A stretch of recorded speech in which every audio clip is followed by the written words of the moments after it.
Hallo ihr Lieben, herzlich willkommen zum Podcast Beziehungszeit.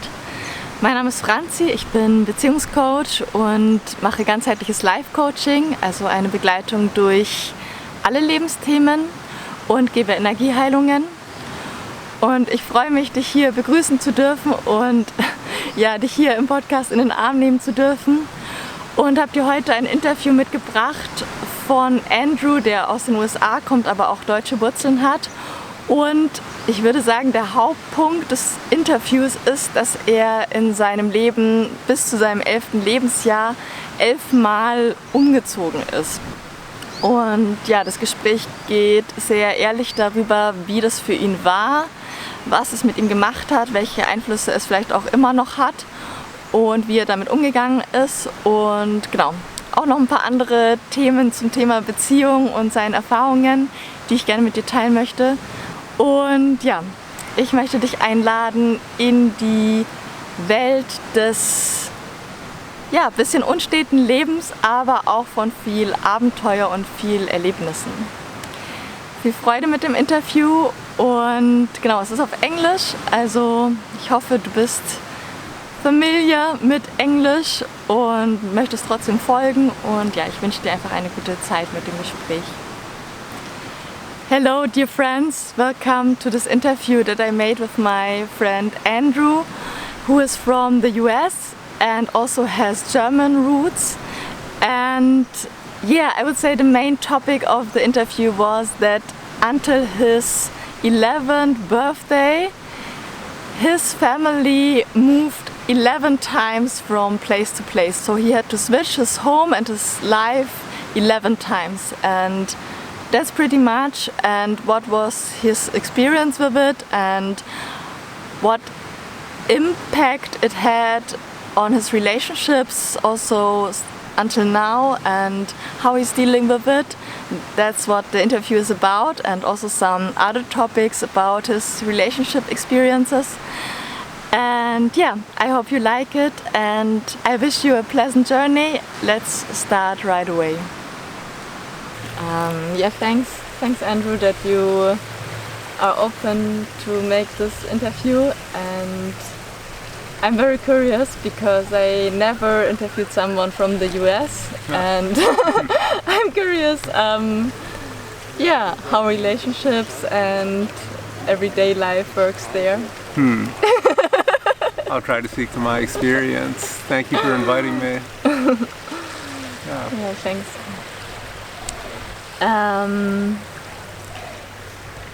Do you maybe want to introduce you a bit, so who you are and what maybe were the biggest steps in your life? So if you look back, what are the main parts or main points that you can figure out or that happened? Yeah. So my name is Andrew. I was born in New Jersey. My father was from New Jersey and my mother was from Germany. And when I was 3, we moved to Arkansas and then to Chicago, and then when I was 6 to Germany, and I lived in Germany for the 1st, 2nd, and 3rd grade, which was great in a little town called Weissach. And then we moved back to the US to Phoenix at first, and then Nebraska, and I lived in Nebraska for all of high school and college, and then I moved out west, first to Portland and then a few different states, and I landed in California about 12 years ago, which I really like. Yeah. Nice. As far as I know, you're close to San Francisco now? That's right, I live in Oakland, which is across the bay. Ah, yeah. Nice. Yeah. Nice. What can you say if you look back on all the different spots, from the quality of living and the qualities, I don't know, you experienced there? What can you figure out? Yeah, in terms of quality of living, I really liked living in Germany, living in a small town, rural.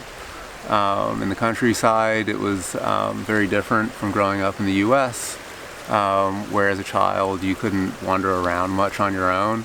In Germany, I was usually free after school in the morning to go explore and play in the countryside, and I didn't have to be home until dinner, and it was very different from when we moved to Phoenix, Arizona right after that, and there were all millions of people, big streets.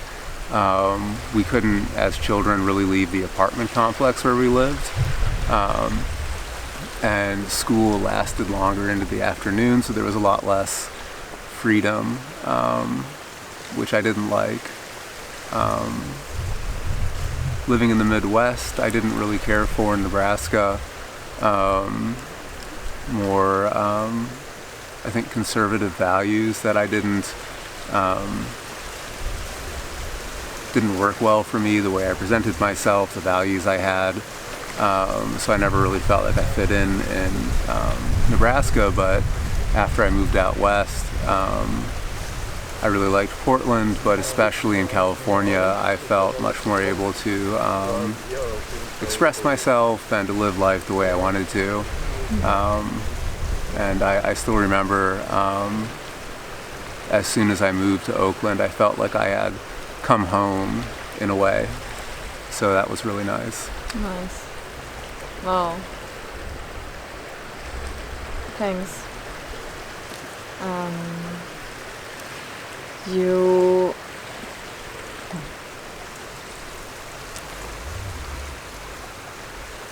For me, if I hear it to travel around so much in your childhood, so it was not so many years. I don't know, for me it feels like a bit stressy and not so easy maybe to adapt to new circumstances the whole time and leaving friends and so on. How was it for you, and how did you experience? Yeah, I found it really difficult. By the time I was 11 years old, we had lived in 11 different houses. Wow. Yeah. Oh my god. Yeah. So it was like changing, some years it would change like 3 times in 1 year. Oh my god. And it was really hard to, I found it hard to make relationships over and over. There was always a sense that friends wouldn't really stick around, or I wouldn't stick around because I would move.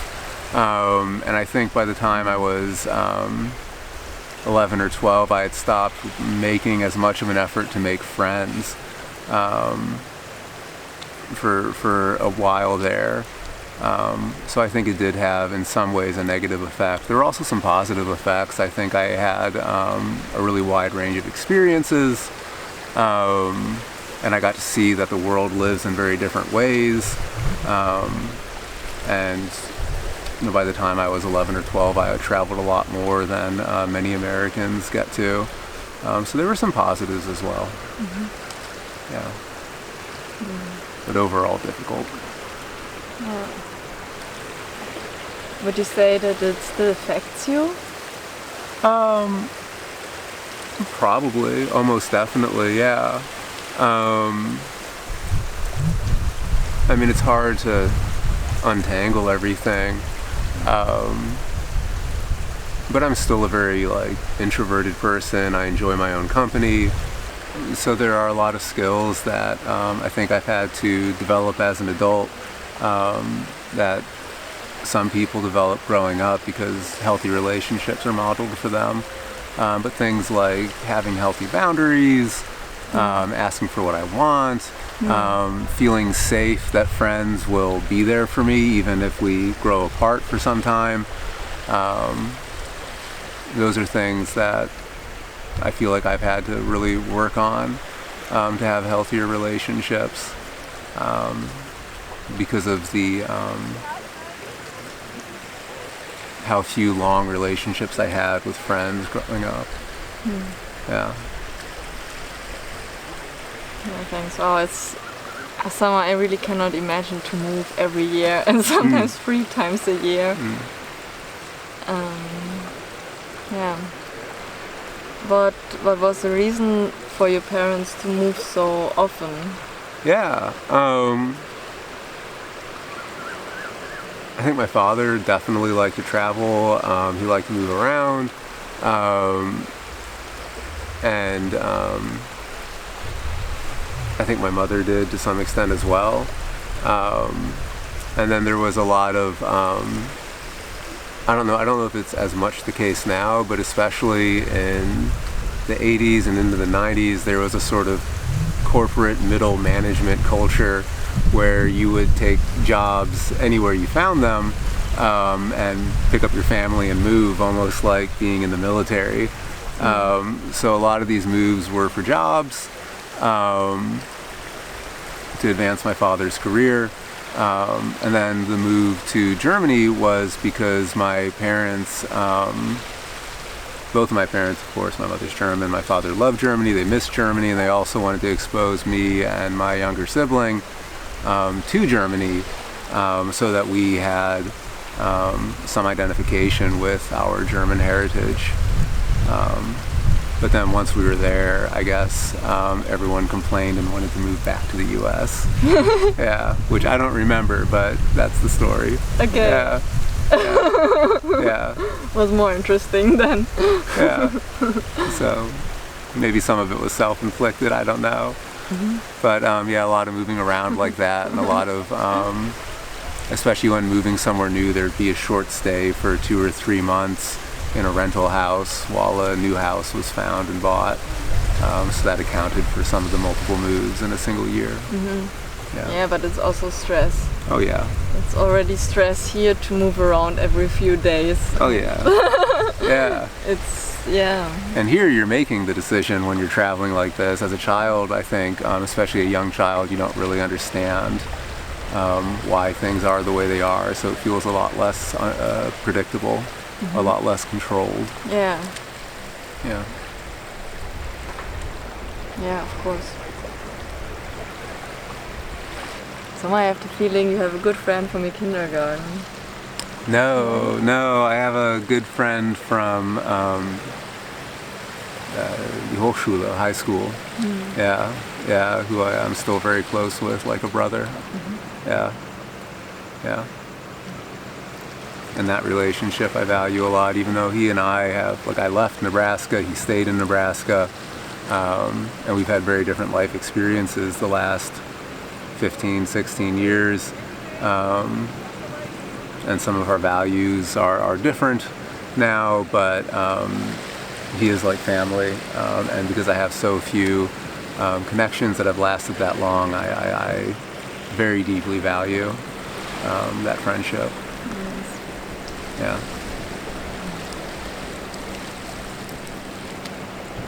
I think it's very often also if we stay at one place. So I did not move much, but it's almost the same now. Yeah. Have you lost touch with a lot of the people that you were friends with when you were young, or are you still connected? Yeah, somehow, yeah, they became very, very less. And sometimes because of, different locations we lived, sometimes because we just changed in different ways. Sometimes because of time, not so much time, especially if we are not living in the same cities, but it's 400 kilometers and they are everywhere. Yeah. Yeah. But what's really nice is to meet them again from time to time in one place. That's really a nice connection. Yeah. Yeah, but I would say in general it's not so easy right now, and I would say in general it's a topic in our world that comes more and more, that it has two parts. One is nice to be so free and to travel a lot and see a lot, and the other thing is also that surrounding is also nice. Yeah. And yeah, I have the feeling that in general it changes, and I don't know if it's in a good way. Also with social media and everything, it's Yeah. but yeah. How would you say that it affects your partnership relationships, so love relationships? Yeah, the moving around, or the... I don't know.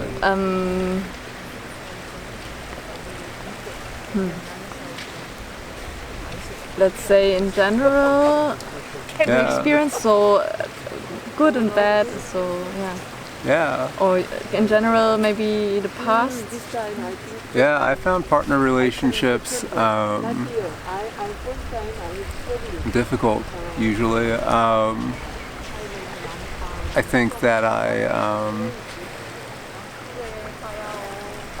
some of it is, my parents didn't have good partner relationships modeled for them growing up. And even though they loved each other greatly, one of the things that I realized I never really witnessed in the household was like disagreement, was like arguing in a constructive way. That was where the relationship was safe, but disagreements could be had.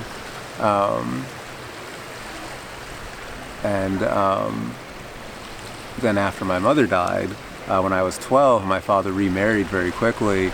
That's really also a big topic. Yeah, big topic there.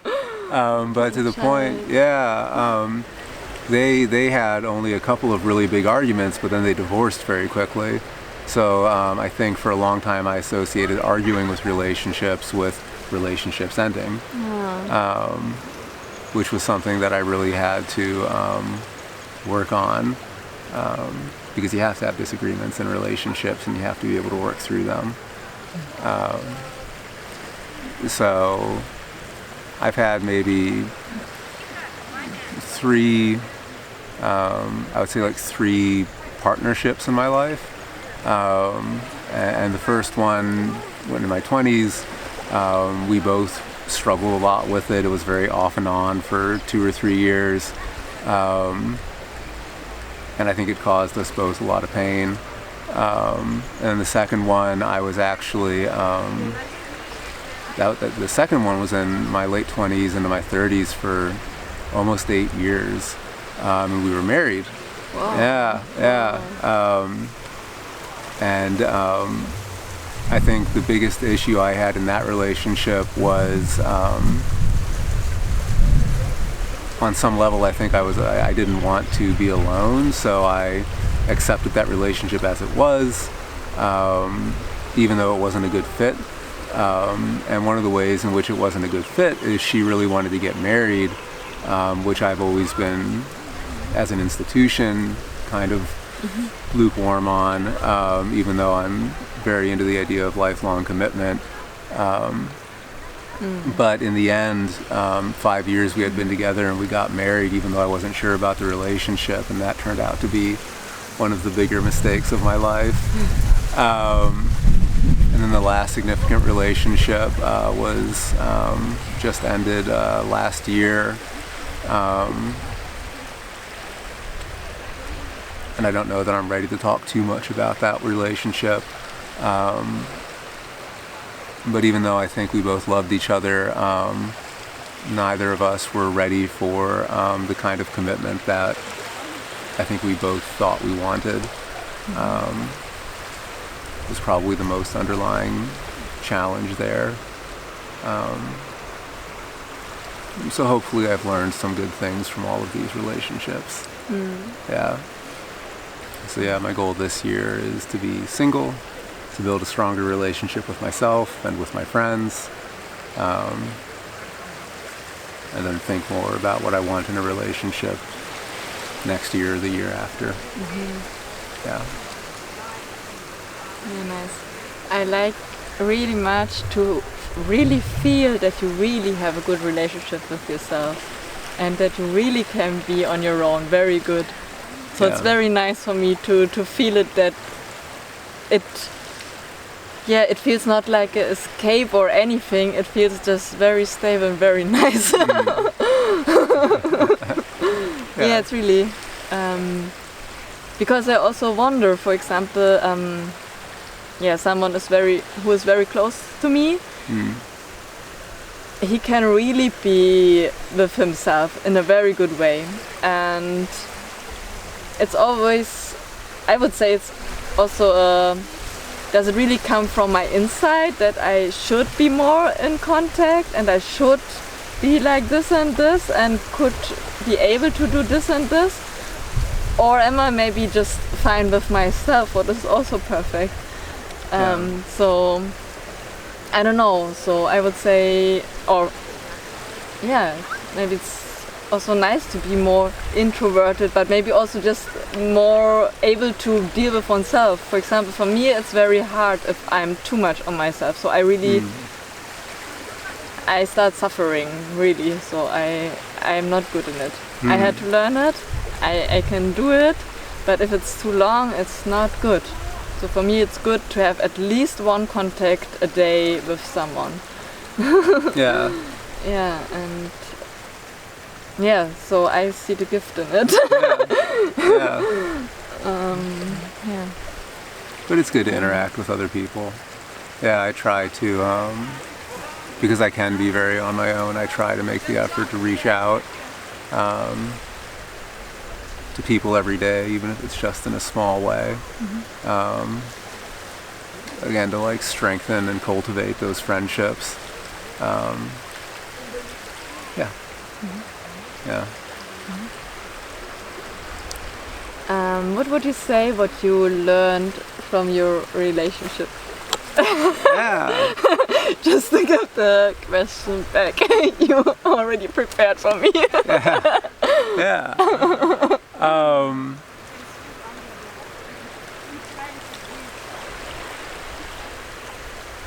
I mean, early on, I went for relationships where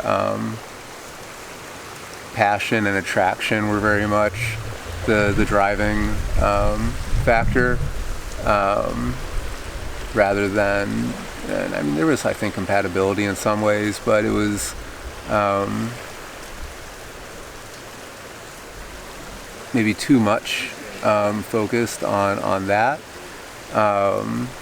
And then also, I think both of us, in that one relationship I mentioned in my 20s, both of us were clinging to each other in a way where I think we weren't able to be on our own.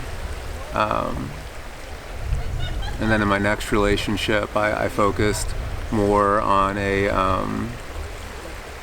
like an intellectual match, and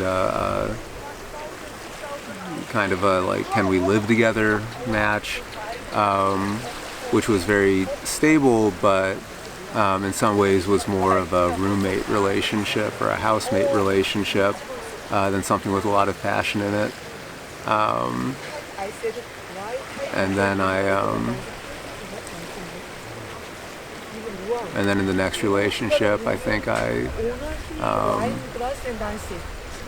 maybe repeated some of the mistakes of my 20s and again focused on something where there was a lot of passion and excitement, but also for me a lot of feeling of insecurity, a lot of not feeling safe in the relationship, which introduced a lot of stress into my life. So I think one thing I would be more attentive to in my next relationship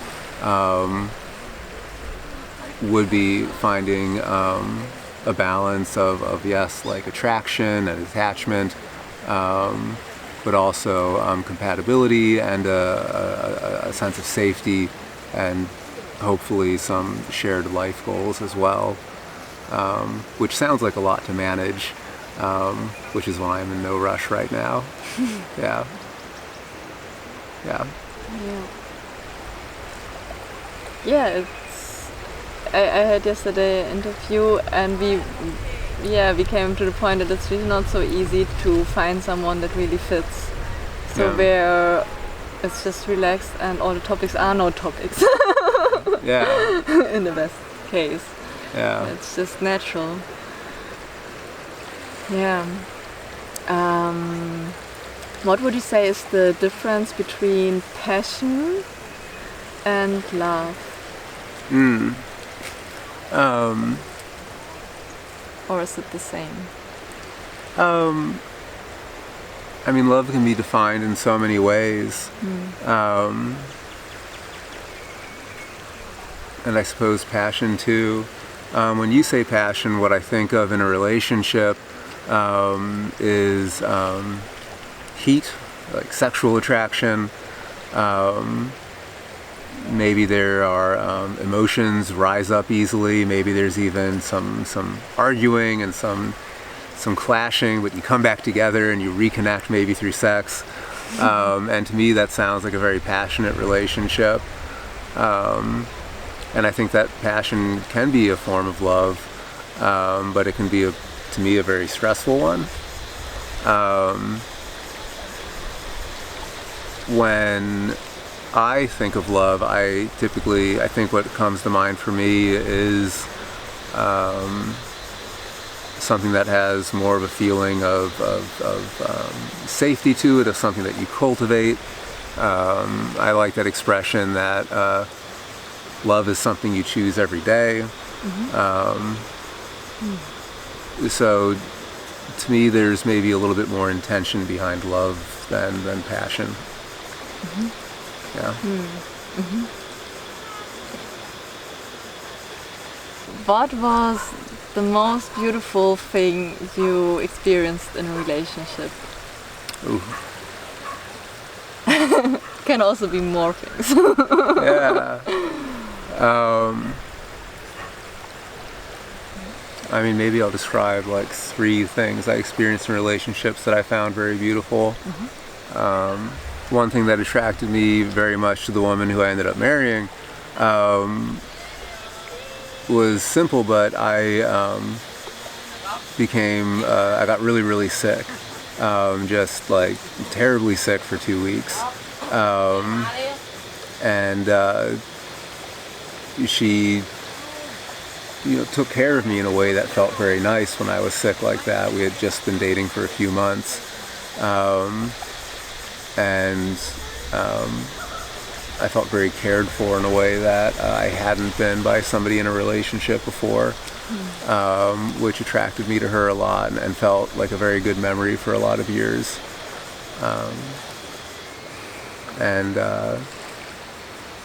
Another thing that I found really beautiful in this most recent relationship was her spirit of adventure. And I had been, in this very stable but boring relationship for many years. I've been working the same job for many years. My life had become very predictable. And she was always down for an adventure. And that took me out of my comfort zone in a way that was really good for me. And we had a lot of good experiences together, a lot of fun experiences together. And that also was something that, every day felt very beautiful and that I really appreciated in that relationship.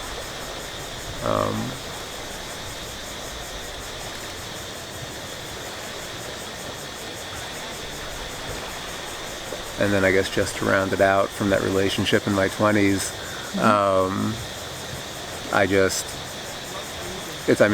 this is where we get into that passion versus love thing, but that woman there, just her smile was, to me, the most beautiful smile in the world. And I'd never felt that way when a woman smiled at me before. And that kept me coming back for a long time. But it was something that, I still have feelings when I think about it today. Yeah. Oh, thanks. Oh, I like that it's something so easy in a way and something that is so much connected to her. So, yeah. Nice. Yeah. And it reminds me completely of my first relationship because it was with a man and we were together half a year and I needed 3 years to be open for anything else and to solve the things. Because every time when I saw him, I just had to look into his eyes and I began from right from zero again. And several times. Oh. Yeah. Yeah. Yeah. One of the things that's really changed for me is as I've gone through these different relationships, is I used to try to be friends afterwards if there was like a lot of passion, a lot of attachment, and now I've gone much more into the direction of like sometimes you just have to separate and move on with your lives so that you can move on more quickly. I don't know if that's right or wrong, but I think it does help to move on more quickly for me. Yeah. What are the pros and cons for both? So you said already to move on more quickly for separation. Yeah. Are there more things? I mean, despite trying to a few times, I've never really managed to successfully turn a relationship into a friendship and maintain that friendship for a long time. I have seen it with some people, and they seem to sometimes have strong friendships with these people. There's a level of intimacy that they've shared, and in theory it sounds very nice to me, although I've never managed it. For me, what's tended to happen is a lot more of the on-again, off-again relationship, which I think, which I find very stressful. So the advantage to going cold turkey or no contact is that rather than falling into an on-again, off-again pattern for a year or two, you're able to process the relationship, spend time with yourself, and then open yourself up to new relationships, hopefully. But I also, that comes from my experience. I think I do tend to attach strongly. So for me, it does seem better than to have no contact with the person that I used to be in a relationship with, so that I can let that attachment go. Yeah. What is attachment? For you? For me? Oh, okay. I thought you were asking for like a dictionary definition in Germany, and I was like, oh crap. What is attachment for me?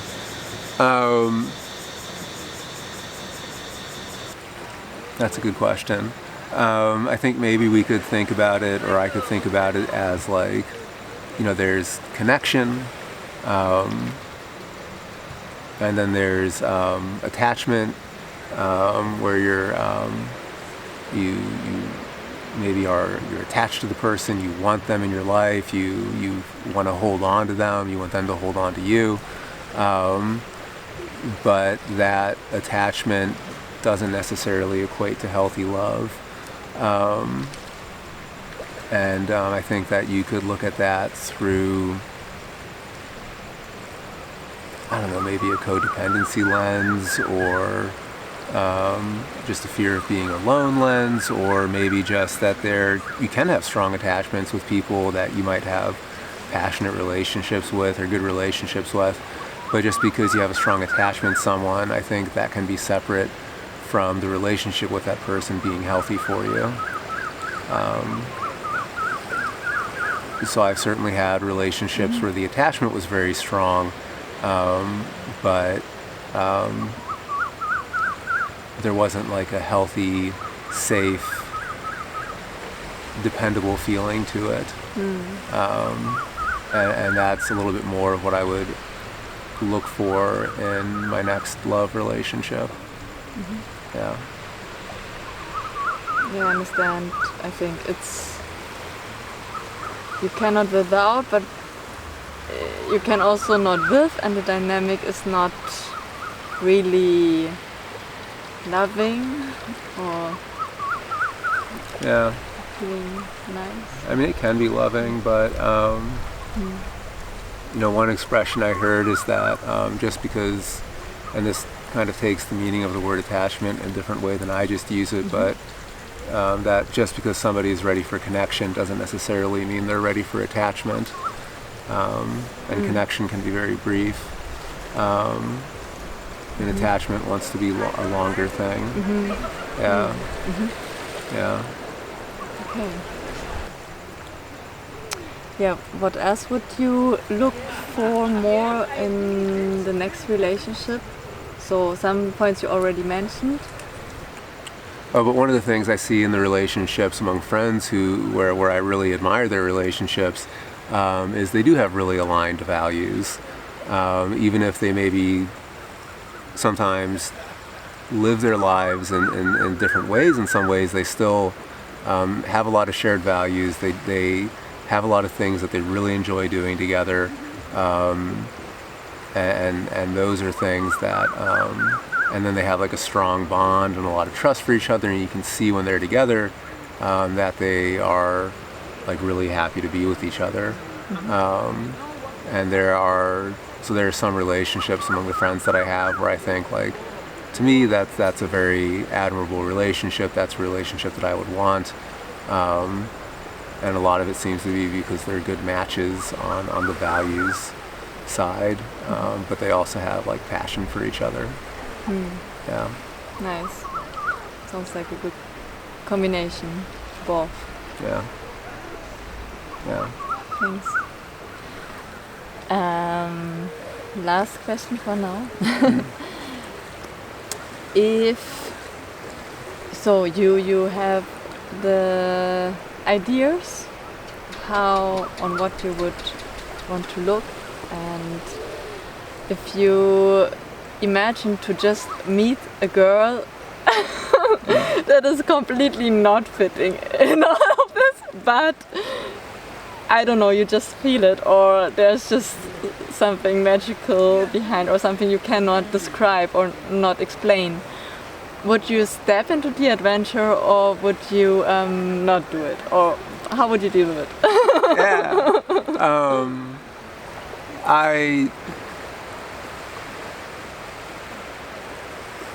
Knowing myself, I would absolutely step into the adventure, yes.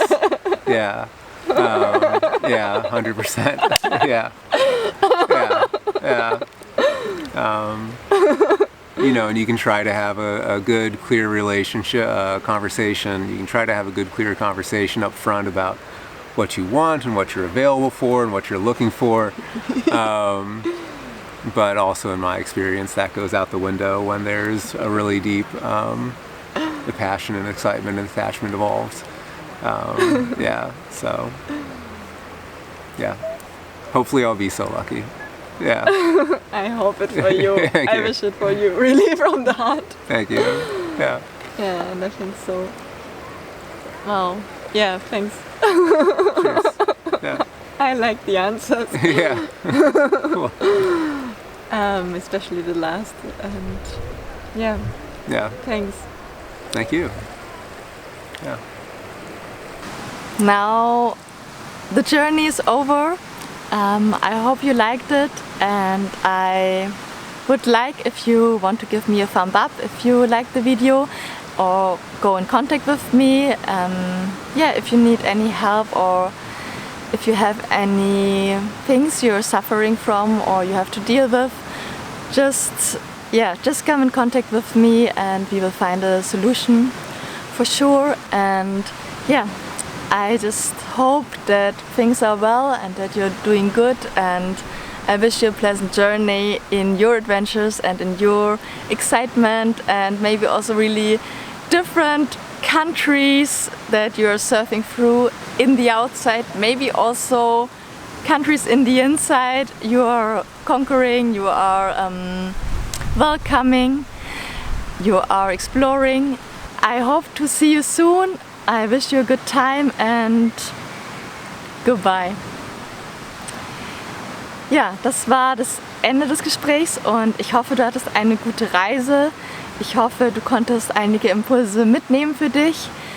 Ich freue mich natürlich, wenn du mit mir in Kontakt gehst. Ich freue mich über einen Daumen nach oben, wenn du meinen Kanal abonnierst. Und ja, bis ganz bald. Ich wünsche dir eine wirklich entspannte und eine schöne und bereichernde Lebensreise und freue mich, wenn du mit mir in Kontakt gehst. Bis bald. Aho.